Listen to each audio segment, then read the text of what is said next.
Hi friends, നമ്മളുടെ ഇന്നത്തെ video നീലേശ്വരത്തുള്ള മന്നംപുറത്ത് കാവ് എന്ന് പറയുന്നൊരു ക്ഷേത്രത്തിൻ്റെ ഈ വീഡിയോ ആണ്.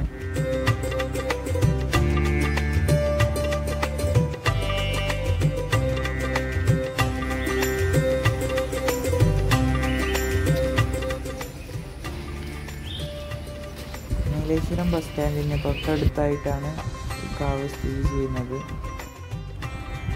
ഇവിടെ ചൊവ്വ വെള്ളി ദിവസങ്ങളിലായിട്ടാണ് കൂടുതൽ ആൾക്കാർ എത്തുന്നത്. ഇതിലൂടെ നടക്കാൻ തന്നെ നല്ലൊരു സമാധാനമുള്ള അന്തരീക്ഷമാണ്. പിന്നെ ക്ഷേത്രക്കുളമുണ്ട് ഇവിടെ. പിന്നെ ഇവിടെ പ്രസാദമായിട്ട് ചിക്കനും ചെറുപയറും കിട്ടുന്നൊരു കാവ് കൂടിയാണിത്.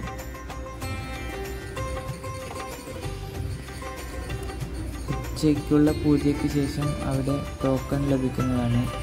അതും വാങ്ങി നമുക്ക് അവിടെ നേരെ ഭക്ഷണശാലയിലേക്ക് ഭക്ഷണം കഴിക്കാനും പോകാൻ പറ്റും.